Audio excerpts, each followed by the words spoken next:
USCHO.com. This is the USCHO Game of the Week podcast from U.S. College Hockey Online at USCHO.com. An in-depth look at this week's top college hockey matchup and a preview of the other big games. Welcome to USCHO's Game of the Week podcast for Thursday, February 28th. I'm Ed Trefzger alongside Jim Connelly, and this podcast is sponsored by the NCAA Frozen Four, coming up soon, April 11th and 13th at KeyBank Center in Buffalo, New York. Visit ncaa.com/Frozen4. USCHO's Game of the Week is on Saturday. It's Quinnipiac at Yale. And we are joined now by the head coach of Quinnipiac, Rand Pecknold. And Rand, teams have expectations when they get to the start line. Your team is close to the finish line right now. It's been a good season. And how has this team measured up to your personal expectations? Well, first of all, I think it's been a great season so far. So, 23-7, we're really happy to be where we are with 13 freshmen. I knew we'd be good this year. I had a really good feeling about our team with our goaltending and our D-core and the influx of talent we had and the talent coming back. I certainly didn't expect to be this good, but that's a credit to some of our big guys who've had big years and really carried us. And we're looking forward for the final weekend and then on to playoffs. When I look at this team, and there has been some great stuff on the offensive side, but I look at Andrew Shortridge on the back end and a goaltender that has been able to carry this team when you've asked him to carry this team. What has he meant to this club at this point? Yeah, Shorty's been excellent. You look at the numbers and they don't lie. Like, it's just, he's been unreal. Just really consistent. He's just jumped to another level. He's ahead of the play always. He gets there. He's big, 6'4". He moves well. He knows how to win. And he's won a lot of games for us. And early in the year, Petrozelli was great too. He won a lot of games for us in October. So we've had a real nice 1-2 punch there. I know you had that 1-2 punch, but once you get to Shortridge, did you understand that he had that ability coming into the season? I know coaches always say that they have an instinct or something, but some coaches will tell you that they didn't have that instinct that this one player could carry a team that far. Yeah, I knew Andrew was going to, he had a great second half to his freshman year and really finished strong. Last year sophomore year was a little bumpy. He was still really good. But I really felt that this year he'd take a jump. Did I think he'd get into the 944? He's been 950 range most of the year. No, I didn't. You get goalies in the 940 range. That's crazy. So I knew he was going to be good, but probably not this. When I look at the statistics of the offensive side, what has been some of the players that have stood out to this team to make them a little bit different than just an average team that can score goals every night? Well, I think first off, Chase Frisky's he's been our best player, and that's crazy to say with Shortridge's numbers, but Chase, just really has done it all for us. I can't say enough good things about him. 17 goals as a defenseman.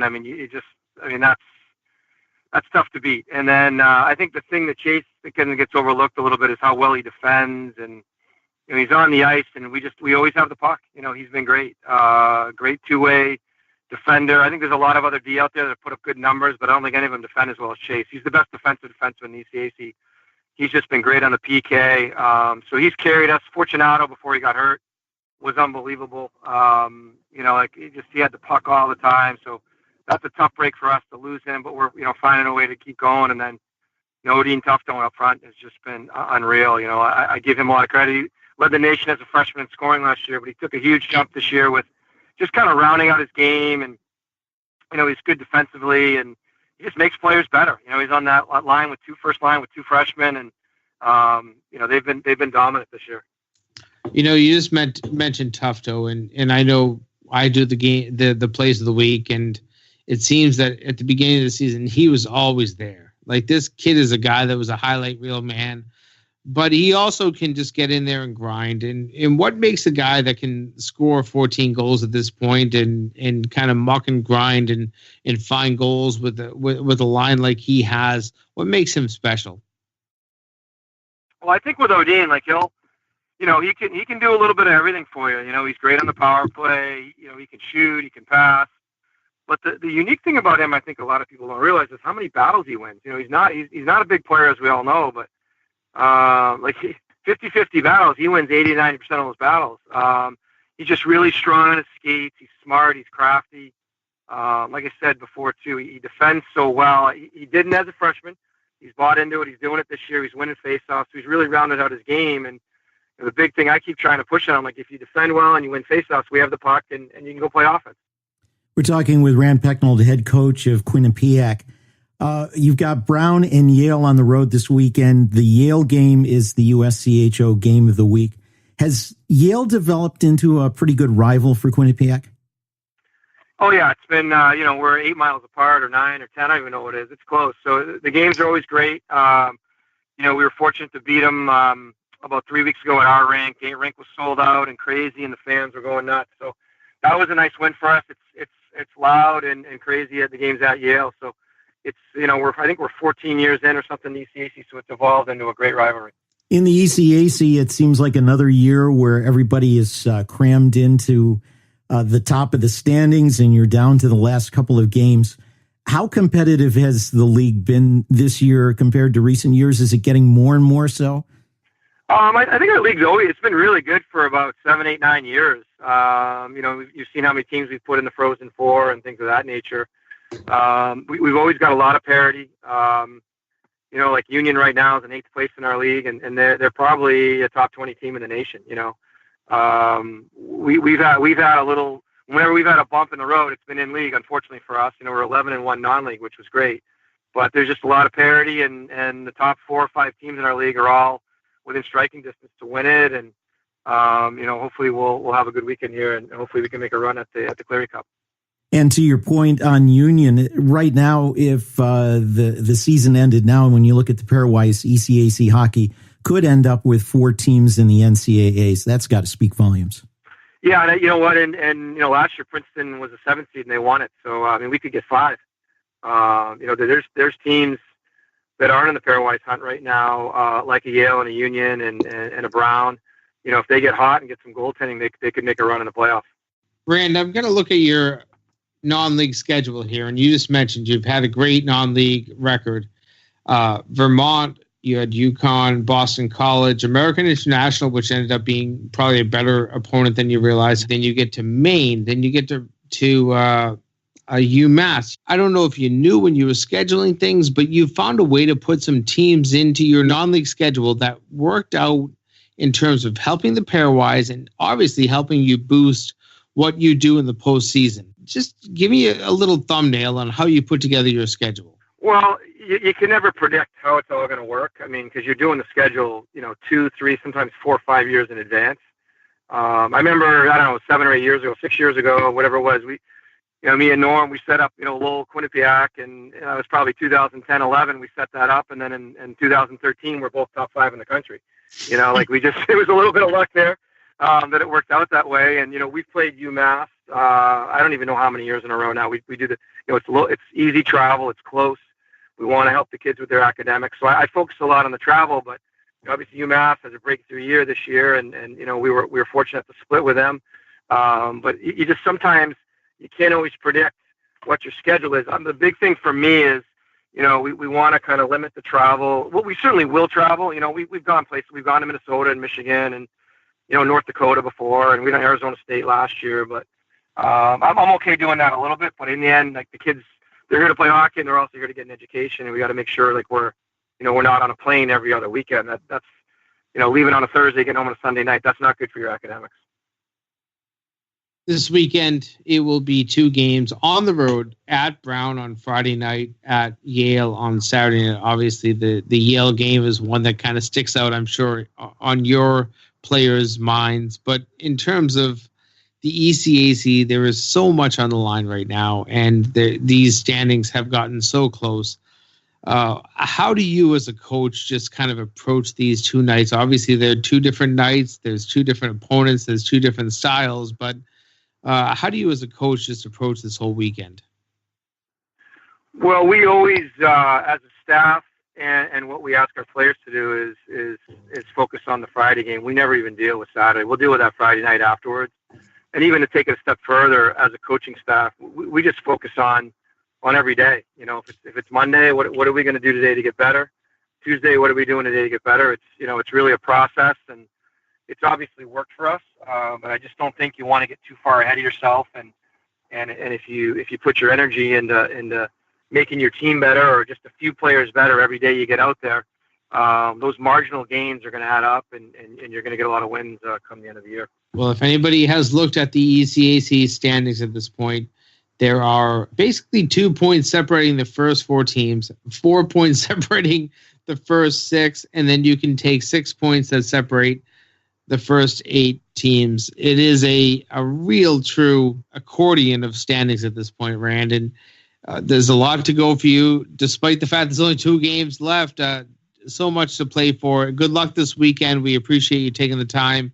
And I'm sure the postseason will be something to enjoy as well. Absolutely. Thanks for having me on again. That's Quinnipiac head coach Rand Pecknold. We'll be back with more of the USCHO Game of the Week podcast after this word from the NCAA Frozen Four, April 11th and 13th at KeyBank Center in Buffalo. Speed and precision, unrelenting power.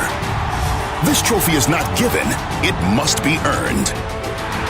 The 2019 NCAA Frozen Four, April 11th and 13th at KeyBank Center in Buffalo. With a shot, saved by Morris. Takes the shot, Visit ncaa.com/Frozen4 and get your tickets today. Welcome back to the USCHO Game of the Week podcast. I'm Ed Trefzger alongside Jim Connelly.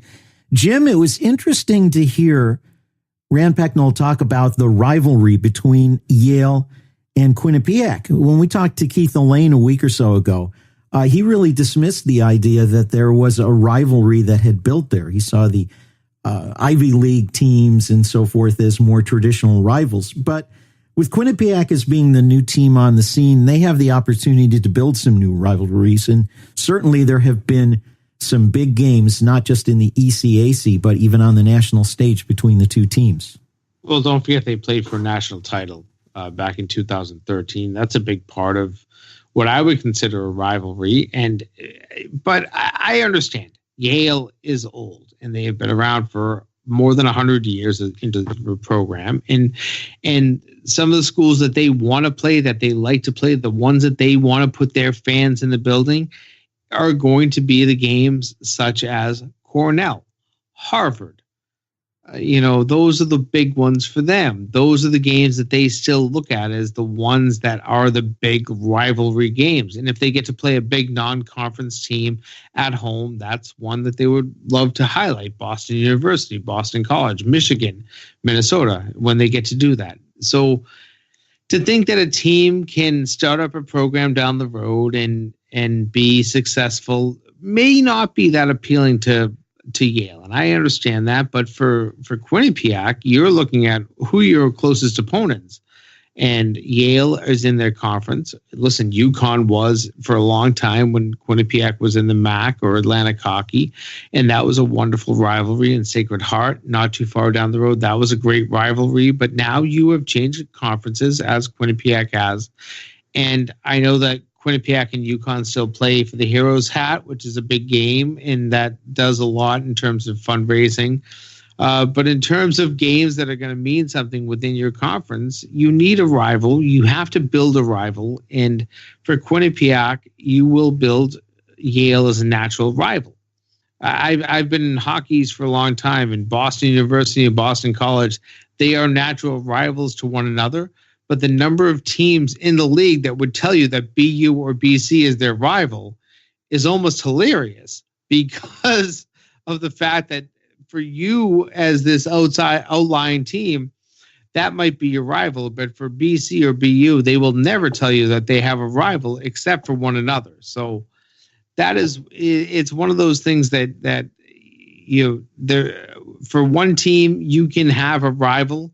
For the other team, you can look at that team and they'll say, you're not our rival. I'm sorry. We have a much bigger rival somewhere else. And I think that's probably the case for Yale and Quinnipiac.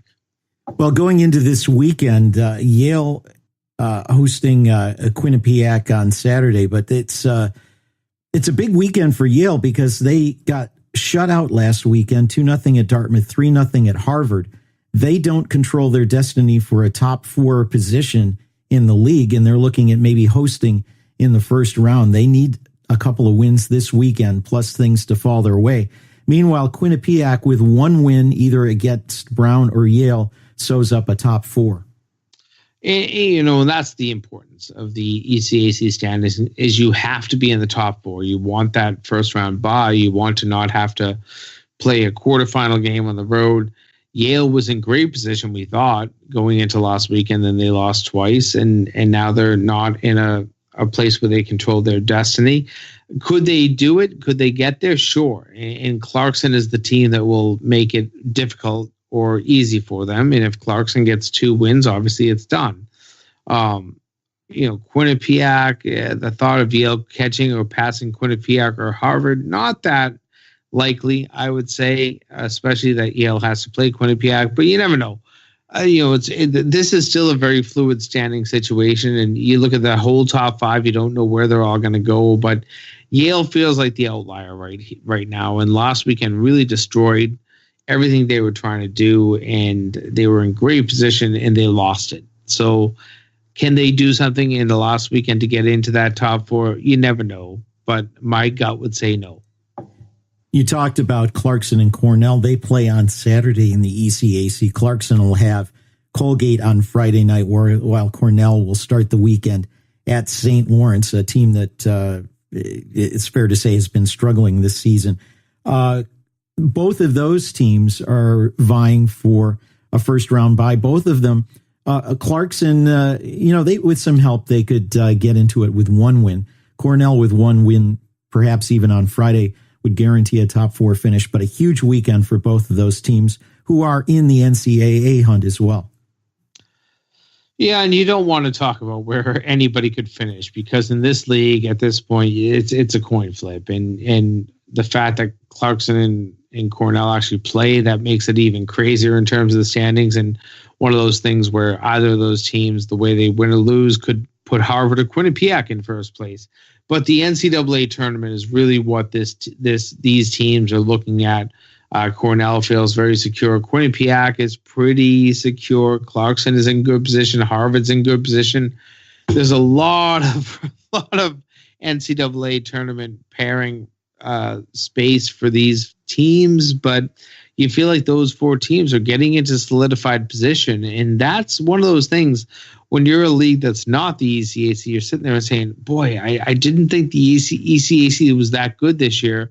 But here we have a very strong potential that all 4 teams between Cornell, Harvard, Quinnipiac, and Clarkson, they could all get in. Maybe it's a moment of frustration, but it's also a moment of reckoning that you're saying they figured it out. How did they get in? Now every other league is saying, how did they get in? What do we have to do to be in the same position? Well, let's look at the Big Ten. The big matchup this weekend is Penn State, ranked number 18 this week, and number 17 Notre Dame. Fighting Irish need a win to guarantee home ice in the first round of the Big Ten playoffs, whereas Penn State needs a sweep to guarantee it, or a little bit of help. Yeah, these 2 teams are borderline great, borderline a wreck. And that's, kind of reality, because they're both below Minnesota and Michigan. I would think that both Notre Dame and Penn State, when you really look at their overall schedule, they're both better than those 2 teams. One team will end up probably likely persevering and going into second place. One team won't, but you don't know if they split. You don't know what happens. I feel like Notre Dame is probably the best non-Ohio State team in the Big Ten, but they just haven't played that well in conference play, and that has hurt them. And they right now are, as we always call it, the Mendoza line. They're below the Mendoza line. They have a long climb, probably, because I believe they're 17 right now in the PairWise. They have a long ways to climb to make themselves feel really safe. If you want to be safe, you want to be 13, 14 going into the conference tournament weekend, which is only 3 weeks away. And I just don't feel like Notre Dame is there right now, and they have a lot of climbing to do. And of course, they're going to go into a best of 3 series at some point, win that, and then you're 2 games away from being an automatic qualifier. But I just don't feel like Notre Dame, as good of a team as they are, back-to-back Frozen Fours, and this is a very talented team, they just haven't proven themselves this year. Well, as we turn to the NCHC, the premier matchup has number 1 St. Cloud at number 10 Western Michigan. St. Cloud has already sewn up the regular season trophy, but Western Michigan still needs a couple of wins just to guarantee home ice in the first round, and there's still another weekend after this in the NCHC. But probably even more important for Western Michigan than position in the league is where they stand in the PairWise. Right now, they're at number 11, and you got to say that number 11 in the PairWise is kind of precarious. Yeah, it's in peril for sure. And I think if you get one win out of this weekend, then they finish up at Miami. You get 2 wins at Miami. So you take 3 out of the final 4 if you're Western. You're in very good position. I think that puts them probably into that 12 through 10 place inside the PairWise. And most times that makes it. And so I think that Andy Murray and his team can kind of rest assured if they get that. Now, go the other way. You lose 2 this weekend, then maybe a split with Miami. Then you're really in peril. You're probably down somewhere around 15, 16. Then you're praying. I would much rather be on the positive side. If you're going to split a weekend, I'd rather split this one. And then I definitely want to find a way to win 2 at Miami. I know there's playoffs to go. There's a lot of stuff to go. And this does not end on March 9th when the regular season games end in the NCHC. But I would just much rather put myself in a great position, know that you're going to be safe, than put yourself in a precarious position if you were to lose. If you say 3 to last 4, that's awful. 4 to last 4 is really bad. So you have to kind of figure out where you are right now if you're Western. You got to find ways to win games. Another matchup that we'd like to point to is number 20 North Dakota at Colorado College. And I've been to a couple of North Dakota games at CC at World Arena. And North Dakota fans travel so well, it almost has the plurality of a home game in the crowd. And certainly a lot of support there for the Fighting Hawks. North Dakota would like a top 4 regular season finish in the NCHC. They can't do it without some help. That would be huge to get a home series for the Fighting Hawks, who at number 18 in the PairWise probably have to win the league in order to get into the NCAA tournament. And certainly that's definitely the case. I don't see a backdoor way in for North Dakota right now. And at the same time, Colorado College, obviously they played really well last weekend on Saturday night to find a way to put an A2 win on the board. For North Dakota, you just feel like you're in a position that you have to believe that every game is never say die, and that there is no possible way to lose games from here on out. And that can be a very difficult situation to be in. When you know that there is no room for error, that can be, you skate with a tighter stick, all that stuff. But I also say that I feel like this team has been feeling that for a few weeks now. CC, I feel like they're the opposite. I feel like they're playing with a little more reckless abandon. And I know they had a game against Denver. They lost midweek, but last Saturday's game, an 8-2 win, that was a fantastic game that represented a little bit of what we know from Colorado College, that they're going to be better than the average team on any given night. And they're going to be a tough opponent. So for North Dakota, they're going on the road. Colorado College, they don't have a lot to gain. They're never going to get into a home ice berth, but they can maybe just get some momentum. North Dakota has everything to play for here. You would think that they would come out with the moxie, with that zip that you need to find a couple of wins on the road. When we look at the WCHA, it's becoming a battle of positioning. Minnesota State has already sewn it up. You've got 5 or 6 teams looking for the top 4 in home ice, and then Huntsville and Ferris State. Alabama-Huntsville needs a win to get in. Ferris State needs a lot of things to fall its way, but things are pretty close to decided in that conference. Yeah, pretty much. I think that, between Bemidji, and maybe even you can throw Michigan Tech into it, Lake Superior, Northern Michigan. They're all kind of battling for that final home ice spot or final two spots, but we know what's happening there. And I would say that it would be wonderful if Ferris got in, but I would not expect it. That they're just not in a great position. Alabama, Huntsville, Alaska, they probably take the final two spots, and really it's Huntsville that's in the battle. Minnesota State has played really well, and I think a lot of teams out there that aren't in the WCHA are rooting hard for Minnesota State so that another team does not take up one of those bids that would be an at-large bid in the NCAA tournament. But there's a lot to play for down the stretch here, especially once that tournament starts. It's going to be crazy in the Atlantic hockey standings starting on Thursday night and right through the weekend. AIC has already sewn up the first seed. Bentley can finish no lower than fifth. But Air Force, RIT, and Sacred Heart are playing for the last two first-round byes. All three of them could end up anywhere from second place to sixth place. And we all know that that bye is really important. And even getting out of fifth place is pretty important. You don't want to have to be that team that, okay, you got a bye, but you're not going to host a playoff game. You'd rather be in that fourth spot, get to host a game. I don't feel as concerned about this league because of the fact that AIC has sewn it up. And then after that, I just don't feel like there's a good team, between second place and all the way to the bottom. I feel like any team can beat another. It has become one of those leagues where I saw a Mercyhurst team that looks like they're going to finish somewhere around seventh. They're going to be hosting playoffs in the first round, but then they're going to be going on the road if they survive. That's a pretty good playoff team, and that could be a team that, when you get to Buffalo in the Final Four, that could be a team that wins it all. So I just don't see after AIC and maybe Bentley, it's a really good feel-good story, but I don't feel like there's a team in there that feels like it's like separating itself from anybody, and it is that close of a league. Well, Jim, 2 of the last 3 seasons, the 5th seed has won the Atlantic Hockey Tournament. Air Force last year and RIT a couple seasons ago.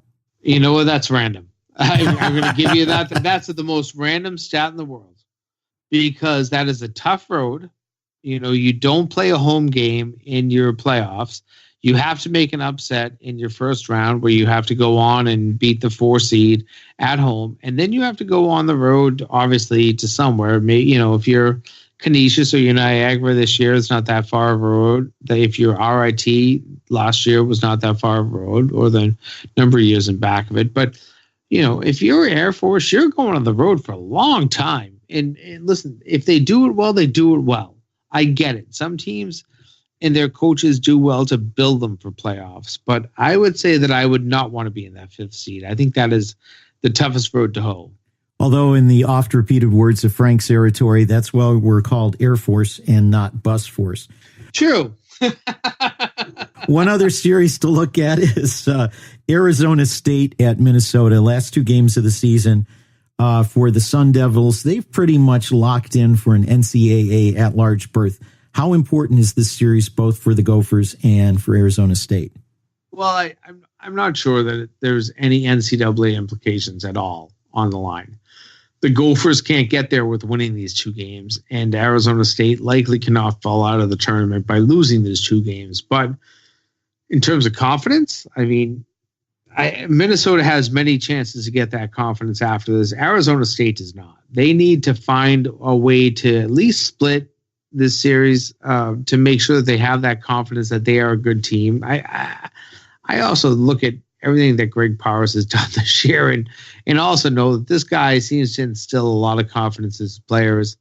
Bob Motzko, what they've done at Minnesota this year, this has not been what he wanted. This has been not been what the administration wants there. But at the same time, you'd like to win games like this. These are not games at home that you want to lose. I hope they put a good crowd. I don't think they will at Minnesota because I think their fans are kind of snooty and don't understand that a team like Arizona State is a great opponent. But this will lead you into the Big Ten playoffs if you're Minnesota, and you've got to build. You have to build, and you have to find a way to make yourself better every weekend. So there's a lot of hockey ahead for both of these teams.